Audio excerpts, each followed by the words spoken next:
morning, all of you. Good morning, sir. Today we are learning verb. You might have heard about the verbs and its kinds. Can you tell me how many kinds of verb are there?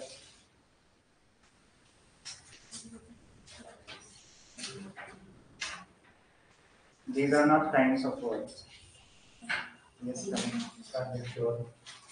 yeah, transitive verb, intransitive verb.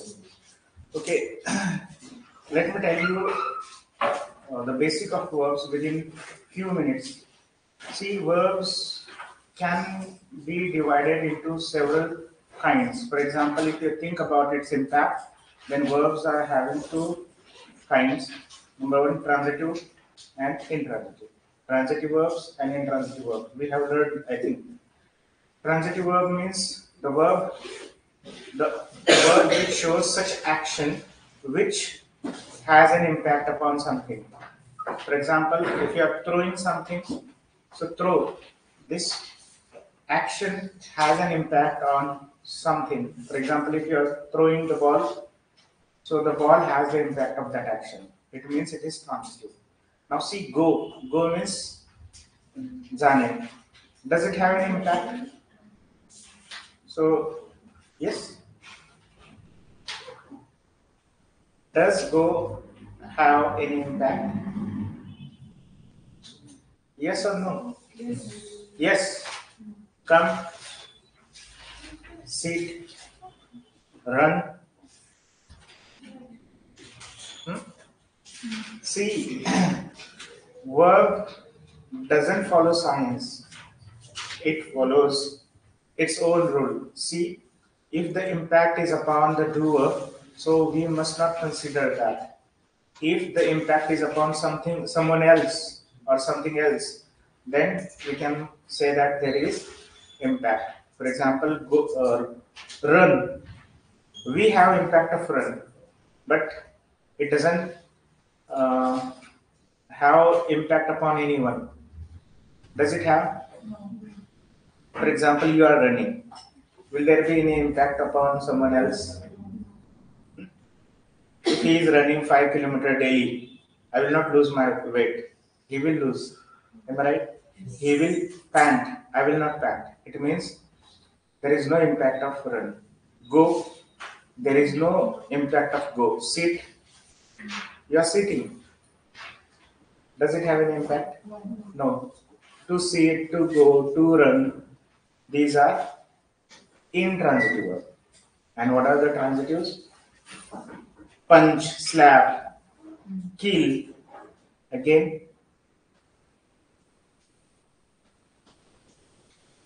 punch.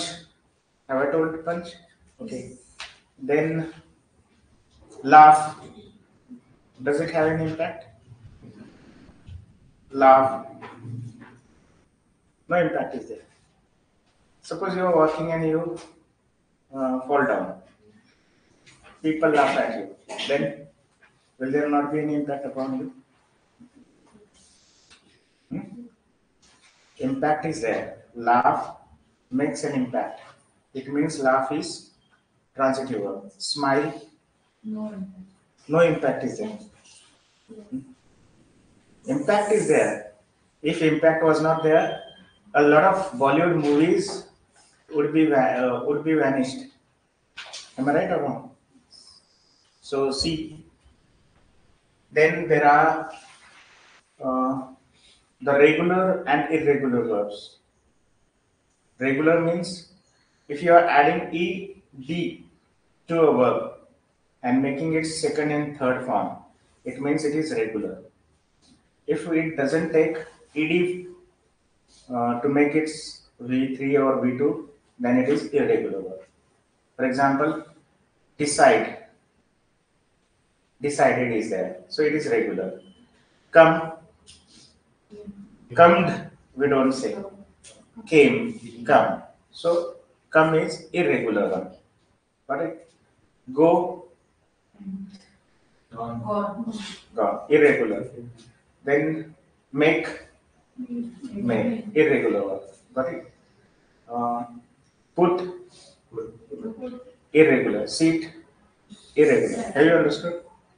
Then let me talk about the function. Verb as a function is different and verb as a part of speech is different. Whatever we have learned right now, these are the verbs as part of speech. What about function? Verb as a function means the word which makes the sentence, which makes the tense, that is called as verb as a function. See, he met me yesterday. He met me yesterday. There is verb as a part of speech in this sentence, that is met. But what is functioning over here? It is making the tense. It means met is functioning as a verb. Have you understood? Now, see, there are certain situations where we have to use certain action as a subject or object or complement. So in this time we can use, in this situation we can use verb, but not as a function, as a part of speech. You will have to use ing form of verb, or you will have to use infinitive.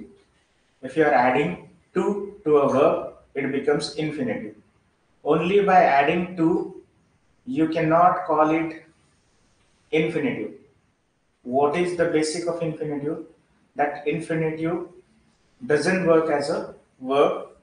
It functions, it becomes like a noun, and then it functions as subject, object, or complement. Get it? It means that if you find any verb in a sentence, don't consider it as verb all the time. Sometimes it doesn't come as a verb. It comes as a subject, object, or complement. Got it? So what it should be in means what should be the form of that verb? It should be in ing form or it should be in infinitive form. If you are using in ing form, it becomes gerund. Okay? I'm talking to you. Here ing form is there in this sentence. I'm talking to you. So ing form is there. You cannot call it gerund directly. Why? Because it is functioning in the sentence as a verb. Okay? So it is not gerund. Gerund doesn't mean that means if you are just adding ing to a verb, it doesn't mean that you are using it as gerund or you are making it as a gerund. It should function like a gerund. It means it should not function as a verb. It should be subject, object, or complement. Got it? Another thing is there, gerund and infinitives. They never follow any rules of grammar. They follow their own rules, their own structure. In the last, I think, batch, I have told you the structure about gerund and infinitive. There are six gerund, structure of infinitive. There are four structures of gerund. We're not going to learn right now. We'll see the questions directly. But remember, there are certain situations, there are certain sentences where we should use only gerund, or there are certain situations where we should only use infinitive. Got it? So we will learn by analyzing the questions. So should we start directly? The first one is walking along the road, a car knocked him down.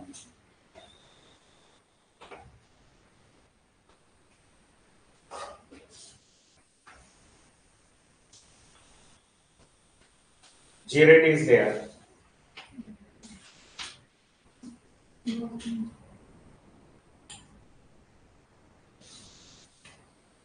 Walking along the road, a car knocked him down.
What is wrong in the sentence?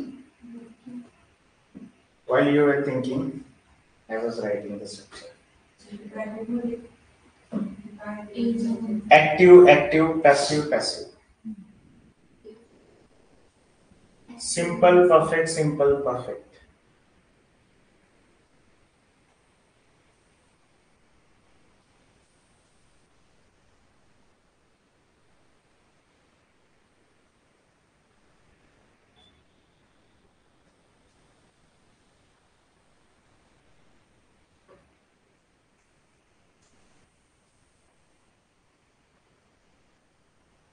If you have finished, we'll talk about it.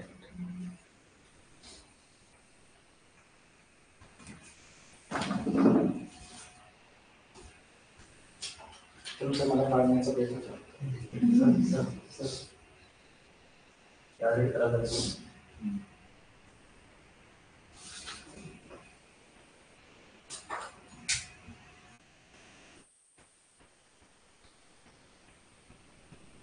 The new teacher comes, he will follow.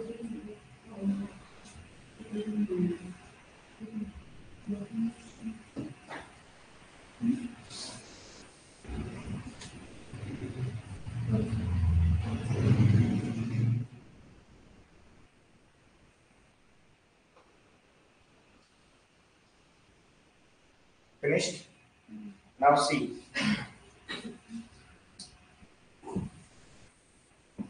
What is it? A car. Car is a subject. Got it? It is subject of this action. Got it? Now, this subject, if you are using gerund or if you are using infinitive, this subject must be either subject or object of these actions. Getting my point? Now look at the sentence. Is it means a car? Is that car object of this verb or subject of this verb? Subject. Car is walking. Means somebody is walking on car. Is there any relation between walking and the car? No relation is there. It is not subject, it is not object of that action. It means this is the fault. You cannot use their gerund or infinitive if there is no connection of that action and the very word which is functioning as a subject of the later verb or object of that verb. Getting my point? So it means if no connection is there, don't use gerund or don't use infinitive. Directly you can use a clause. Or if a phrase can give the same sense which we find in the sentence, then phrase is okay. But do you find phrase will give here the meaning? No, if gerund is not able to do that, then how can the phrase? So the sentence will be while, who is that? He was walking along the road. A has the fault.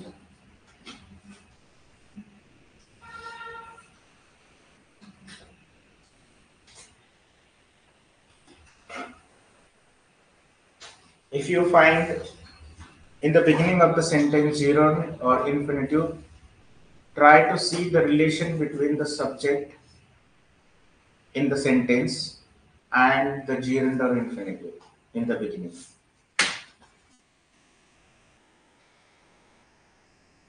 Got it?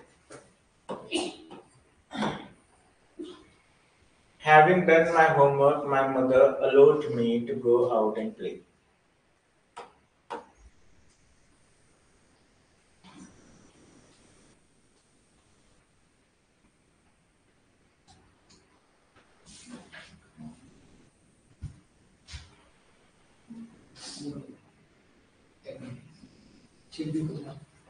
बंद करायचं बहुत सारे नहीं sheet आया